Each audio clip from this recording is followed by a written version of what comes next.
The champagne was still fizzing in our glasses when Marcus Kane delivered the knife to my back. "Emily," he said, his voice carrying that smooth, practiced tone he usually reserved for investor pitches, "we need to talk about the future of quantum dynamics." I should have seen it coming. The signs had been there for weeks. The private meetings I wasn't invited to, the sudden changes in development priorities, the way our new investors seemed to look through me during presentations. But I've been too focused on perfecting our quantum encryption algorithm, the same algorithm I'd spent 3 years developing in my garage before Marcus ever entered the picture. We stood in the empty conference room of our newly leased office space in downtown San Francisco, the city lights twinkling beyond floor-to-ceiling windows that still bore the realtor's fingerprints. The $5 million series of funding had just cleared our account that morning. Everything I dreamed of was finally happening. Or so I thought. "The investors have concerns," Marcus continued, swirling his champagne without drinking it. "About leadership structure. About market positioning." He paused, studying my face. "About you." I set my glass down carefully, the subtle tremor in my hand betraying the sudden surge of adrenaline. "What kind of concerns?" "They feel, and I agree, that we need someone more." He gestured vaguely with his free hand.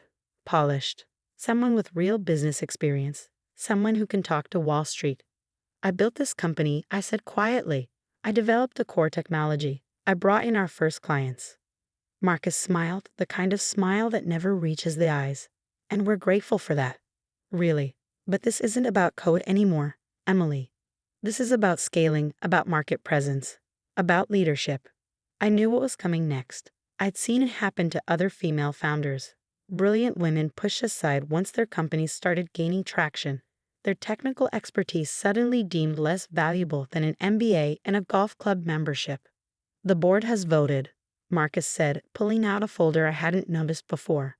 "We're restructuring the leadership team. You'll be transitioned to a technical advisory role with a generous compensation package, of course." "Advisory role?" I almost laughed. "In my own company?" "That's the thing," he said, his smile widening slightly. "It's not really your company anymore. The new funding agreement diluted your shares significantly. You're a minority stakeholder now." The room seemed to tilt slightly. I grabbed the edge of the conference table to steady myself. "You knew about this. You planned it." "Business is business, Emily.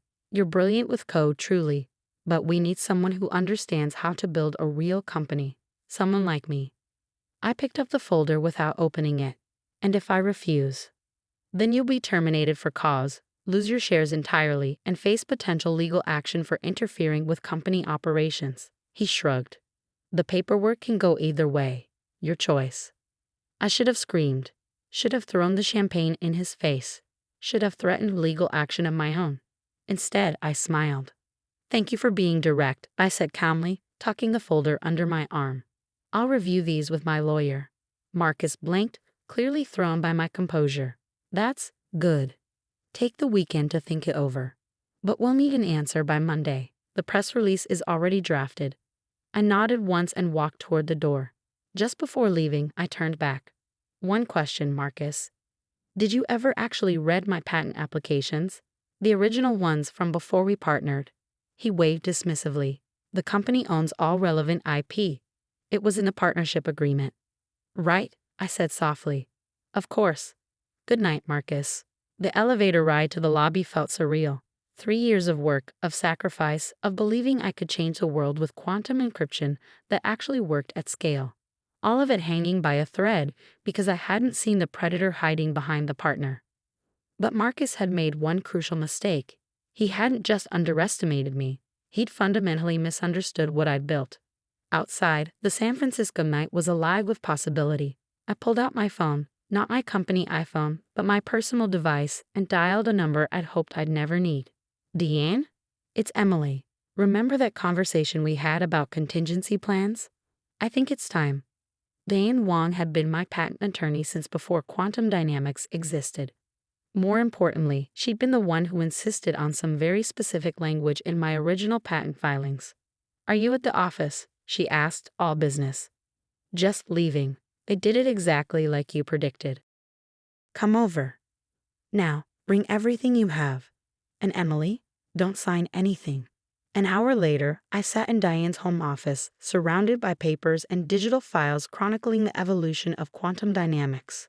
3 years of work spread across her desk like evidence at a crime scene. The good news, Diane said, examining my partnership agreement with Marcus, is that they've been sloppy. Very sloppy. The IP assignment clause they're relying on only covers developments made after the partnership was formed. I leaned forward. And the original patents? She smiled, pulling up a document on her tablet. Were filed in your name personally, 9 months before quantum dynamics existed. They cover the core architecture, the base algorithms, and most importantly, the quantum key distribution protocol that makes everything else work. So the company owns the wrapper, the user interface, the marketing materials. But the heart of the technology, that's still yours. Completely yours. I sat back, letting this sink in. Marcus doesn't know. Oh, it's better than that, Diane said, pulling up another document. Look at the IPO filing they submitted last week. Page 47, Section C. I scanned the dense text, then stopped, my heart racing. They're claiming full ownership of the core technology. They've included my patents in their IP portfolio. Exactly. Diane's smile turned predatory. They're not just being aggressive, they're making materially false statements in an IPO filing. That's securities fraud. The implications started cascading through my mind. The IPO was scheduled for Monday morning. The company, my company, was expected to debut at a $400 million valuation, largely based on the strength of the quantum encryption technology.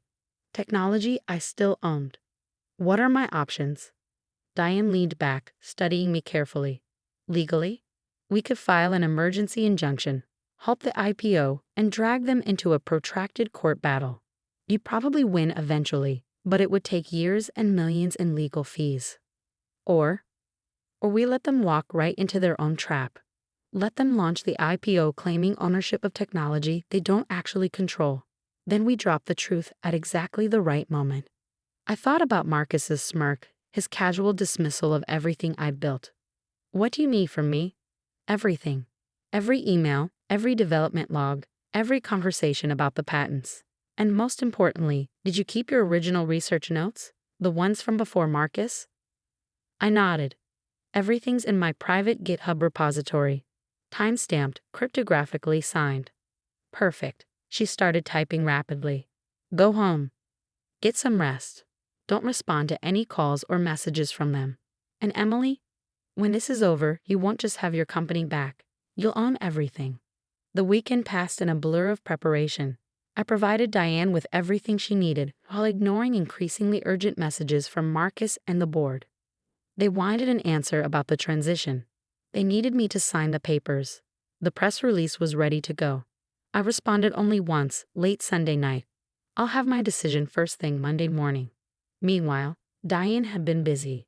She'd assembled a team of securities lawyers, technical experts, and PR specialists. More importantly, she'd reached out to someone who would prove crucial to our plan. Sandra Chen, the SEC's lead investigator for tech industry compliance. The filing is scheduled for 9:30 a.m. Eastern, Diane explained during our final prep call Sunday evening. Trading will begin at 10. We move at 10:01. And you're sure this will work? Emily, they're about to commit securities fraud on a massive scale. The only question is whether you want to stop them before or after they do irreparable damage to themselves. I thought about every time Marcus had talked over me in meetings, every investor who'd addressed their questions to him instead of me. Every subtle and not so subtle suggestion that I should focus on the technology and leave the real business to him. After, I said firmly, definitely after, Monday morning dawned clear and cold. I watched the sun rise from my apartment's small balcony, sipping coffee and monitoring financial news sites. The IPO was already making headlines. Quantum dynamics set to revolutionize cybersecurity market. The articles all quoted Marcus extensively, praising his visionary leadership and innovative approach to quantum encryption. Not one mentioned my name. At 9:15 a.m., I received a final text from him. Last chance to do this the easy way.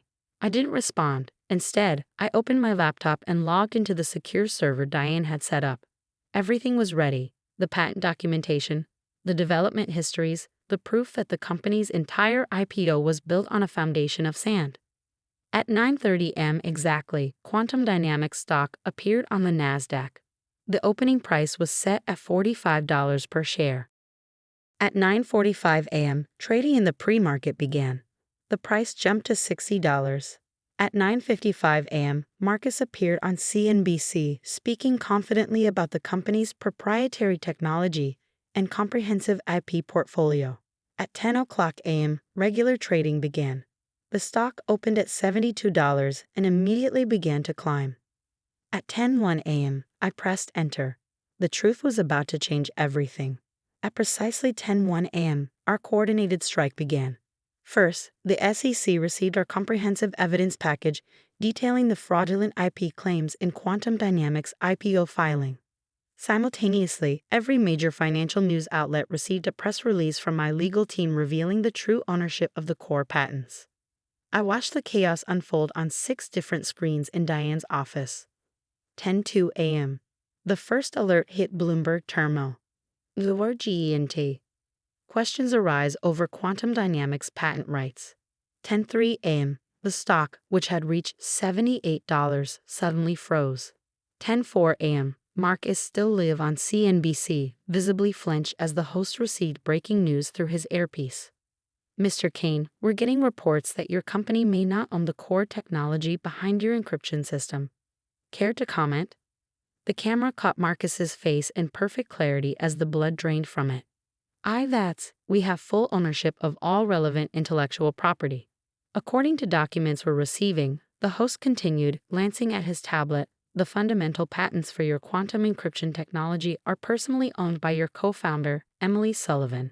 The patents predate Quantum Dynamics' existence by nearly a year. Marcus's smile became rigid. There must be some mistake. Our legal team has thoroughly vetted. He was cut off by a new alert flashing across the bottom of the screen. Nasdaq HLTS rating of QENTUM Dynamics Key DYN pending investigation. My phone buzzed. A message from Marcus. What are you doing? I didn't respond. Instead, I watched as Diane's carefully orchestrated plan continued to unfold. At 10:15 am, Sandra Chen from the SEC made a public statement. We are investigating potentially serious discrepancies in Quantum Dynamics' IPO filing regarding their intellectual property claims. Trading will remain halted pending a full review. The financial media was in a frenzy. Headlines updated by the minute. Quantum Dynamics IPO in chaos. Tech startups opening day derailed by patent dispute. Co-founder claims ownership of core technology. At 10:30 am, our second wave hit. Diane released my complete documentation package to selected journalists. Every email, every development log, every piece of evidence showing that I had developed the technology independently before Marcus ever entered the picture. More importantly, we released proof that Marcus and the board had been explicitly informed of the patent situation months ago, but had chosen to ignore it. Emily, Diane said, looking up from her phone, the SEC wants to meet. Now, and they want Marcus there too. I straightened my blazer, navy blue, impeccably tailored, chosen specifically for this moment. Where? Their San Francisco office. 20 minutes. The ride downtown was surreal. Every financial news app on my phone was exploding with updates. Quantum Dynamics stock remained frozen at $78, but trading in related companies was going wild as the market tried to process the implications. Marcus was already at the SEC office when we arrived, along with the company's legal team. He started to speak when he saw me, but his company counsel, grabbed his arm and shook his head sharply. Sandra Chen met us in a large conference room with a view of the bay. She didn't waste time on pleasantries. Mr. Kane, your company's IPO filing claims ownership of patents numbered. She read off a series of numbers I knew by heart. Is that correct? Marcus looked at his lawyers, who nodded slightly. Yes, that's correct. Ms. Sullivan. Sandra turned to me. You claim these patents are registered to you personally, is that right? Yes, I said clearly. I filed them 9 months before Quantum Dynamics existed, before I ever met Mr. Kane. That's impossible, Marcus interrupted. The partnership agreement clearly states. I have the original patent documents right here. Diane cut in smoothly, sliding papers across the table. along with Emily's complete development history, including GitHub commits dating back 4 years. Would you like to see them? The next hour was excruciating for Marcus and his team as they realized just how thoroughly they'd miscalculated. The partnership agreement they'd relied on only covered developments made after the company's formation. My original patents, the ones that made everything else possible, remained firmly in my control. This is a serious matter, Sandra said finally. We're looking at potentially criminal securities fraud. The IPO filing materially misrepresented the company's intellectual property assets. Marcus's lawyer cleared his throat. Perhaps we could discuss a settlement. Settlement? I laughed softly. You tried to steal my life's work. You tried to erase me from my own company. And now you want to settle. Emily, be reasonable, Marcus said, his voice taking on that condescending tone I'd grown to hate. The company needs these patents. We can figure out fair compensation. Fair? I stood up slowly. Was it fair when you diluted my shares without notice? When you tried to force me out of the company I built? When you took my technology and claimed it as your own? The room fell silent. Here's what's going to happen. I continued, pulling out a document of my own. I've prepared a new licensing agreement for the patents. The terms are simple. I regain majority control of quantum dynamics. The board resigns. You, Marcus, sell your shares at their original purchase price and step down. In return, I don't press charges for patent infringement or fraud. That's extortion, he sputtered. No, Sandra interjected. Given the evidence of intentional misrepresentation in the IPO filing, Miss Sullivan is being quite generous. The alternative would likely involve criminal charges. Marcus's lawyers huddled in whispered consultation while we waited. I could see the exact moment they realized they had no choice. The entire IPO was built on technology the company didn't actually own. Without my patents, quantum dynamics was worthless. How long do we have to decide? One of the lawyers asked. The market opens again tomorrow, I said simply. You have until then to accept my terms. After that, I'll license the technology to your competitors instead. As we left the SEC office, reporters had already gathered outside. Someone had leaked news of the emergency meeting. Marcus slipped out a back entrance, but I walked straight through the front door. Miss Sullivan, is it true you own quantum dynamics core technology?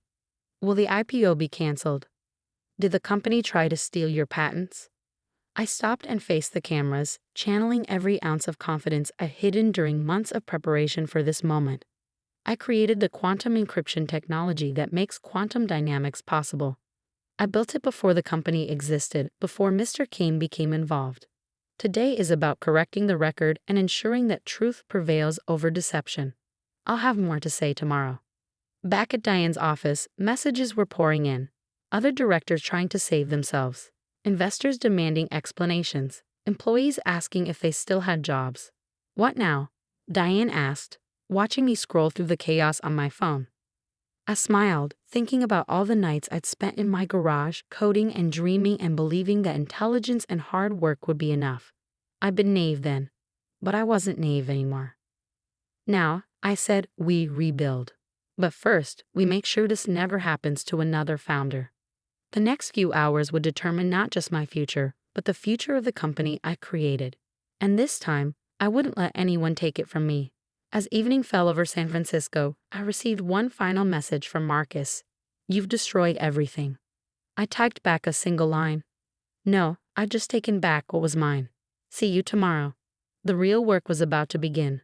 The morning after the IPO chaos dawned with a different kind of tension. I arrived at Quantum Dynamics offices at 7 a.m., escorted by 2 members of the corporate security team who had quietly reached out the night before to offer their support. The lobby was already buzzing with nervous employees, all trying to understand what yesterday's events meant for their future. I hadn't been in the building since Marcus forced me out, but I walked through those doors like I owned them, because now I did. At 3 a.m., after 14 hours of negotiations, Marcus and the board had capitulated to my terms. They had no choice. The company's valuation was built entirely on my patents, and I had all the leverage. Emily, Jessica from engineering, spotted me first. She rushed over, others following in her wake. Is it true? Are you taking back control?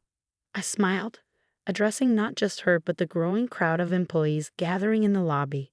Yes, and we have a lot of work to do.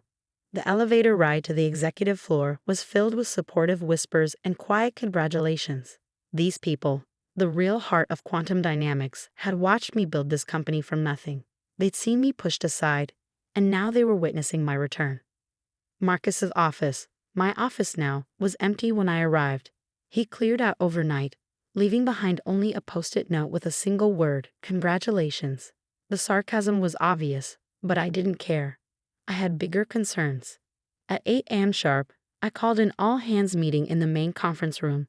Every seat was filled, with people standing along the walls and streaming via video from our other offices.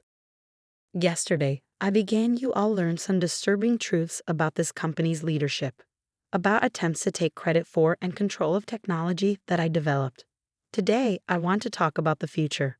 The room was silent, everyone hanging on every word. First, your jobs are secure. In fact, we're expanding.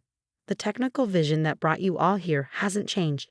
It's just back in the hands of its original creator. Relief swept through the crowd. Then came the harder part.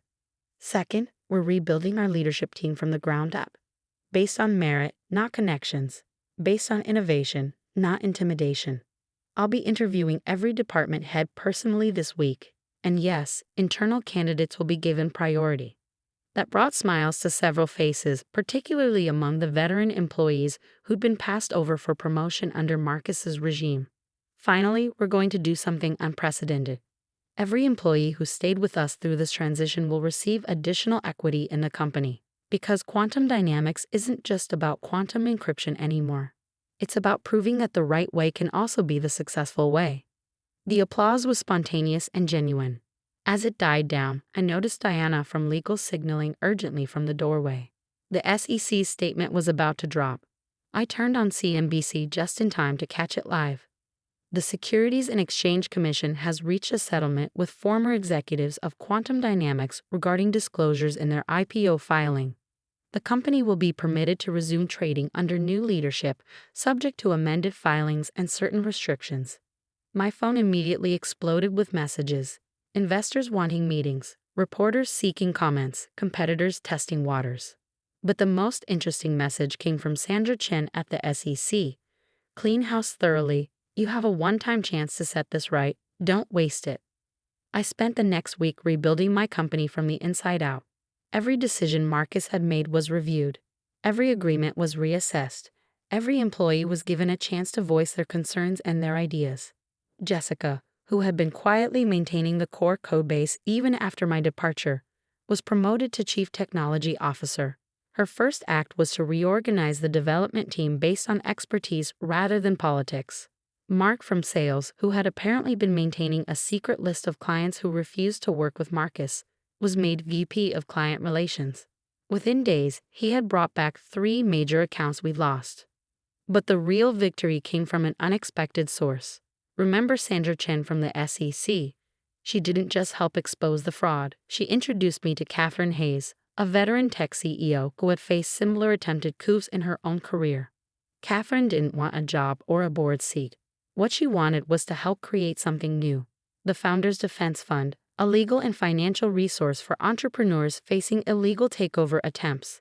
I became its first sponsor and success story. 2 months after the failed IPO, we were ready to try again. This time, everything was done right. The patents were properly licensed to the company. The ownership structure was clear and fair. The technical documentation was impeccable. The night before our second IPO attempt, I received an unexpected email from Marcus. "You'll never pull this off. The market remembers." I didn't bother responding. Instead, I forwarded it to our new PR team with a note. Add this to the resilience narrative. The next morning, Quantum Dynamics stock opened at $82 per share, higher than our first attempt, and kept climbing. By closing bell, we had reached $110, making us the best performing tech IPO of the year. But I wasn't in New York to ring any bells or celebrate with bankers. Instead, I was in our San Francisco office, coding alongside my team, just like I had been doing since the beginning. "You could have taken the day off," Jessica said, bringing me a coffee. "Enjoyed the spotlight a little." I shook my head, not looking away from my screen. The spotlight isn't what matters. The work is what matters. The people are what matters. 6 months after our successful IPO, I stood on stage at the Women in Tech Summit, delivering the keynote address. The room was packed with founders, engineers, and investors, including more than a few who had initially backed Marcus over me. They say success is the best revenge, I told the crowd. But I disagree. Success isn't about revenge. It's about vindication. It's about proving that you can build something meaningful without compromising your principles, without becoming the very thing you set out to change. In the front row, I spotted Catherine Hayes sitting with 3 young founders, women who had already received support from the Founders Defense Fund. They were taking notes, phones recording, eyes bright with possibility. The tech industry has a long history of stolen ideas, betrayed trust, and corruption masquerading as disruption. I continued. But that's not our future. Our future is about creation, not theft. About collaboration, not domination. About building things that matter with people who matter. The applause was thunderous, but the real victory came later, during the networking session. A young engineer approached me, clutching a notebook filled with quantum computing calculations. I have an idea, she said nervously, but everyone says I need a business person to make it real, that I should focus on the tech and let someone else handle the company. I smiled, remembering my own journey. Let me tell you about patents, I said, pulling up a chair, and about how to protect what you build. 1 year to the day after Marcus tried to push me out, quantum dynamics was valued at $2.8 billion. Our quantum encryption technology had become the industry standard, and our corporate culture was being studied at business schools as a model of ethical leadership. Marcus? He tried to start another company, but it turned out investors had long memories. Last I heard, he was consulting for struggling startups, telling war stories about the company he almost stole. As for me, I still code every day, still work alongside my team, still remember what it felt like to build something from nothing, to almost lose it, and to take it back. But now, when young founders ask me for advice, I don't just tell them to believe in themselves. I tell them to be prepared, to document everything, to understand that sometimes the biggest threat isn't failure, it's success, and what it makes other people willing to do. Building something revolutionary is only half the battle, I tell them. Protecting it is the other half. Late one evening, as I was leaving the office, I passed the wall where we display our patents. The original ones, my personal ones, that started everything. A young intern was studying them intently. Quite a story behind those, I said. She turned, eyes bright with curiosity. I know, they taught it in my business ethics class. About how you didn't just win, you changed things. I smiled, thinking about the Founders Defense Fund, about the dozens of entrepreneurs we'd already helped, about the countless others who would never face what I faced because the industry had finally started to change. You know what the real secret is? I told her. It's not about winning or losing. It's about building something that matters, protecting it with everything you have, and then using that strength to help others build too. She nodded thoughtfully, then asked the question I'd been expecting. Weren't you afraid when you pressed that button on IPO day? No, I said honestly, because by then I knew something Marcus never understood. True power isn't about control or dominance. It's about creation, about protection, about doing things the right way even when the wrong way seems easier. I looked out at the San Francisco skyline, at the city that had seen my greatest defeat and my greatest triumph. And sometimes I added softly, it's about showing the world that the people they try to erase are exactly the ones they should have feared all along. The intern smiled, understanding perfectly, because that's what my story had become, not just a tale of personal vindication, but a blueprint for change. A reminder that sometimes the most powerful thing you can do isn't fight back. It's build something better.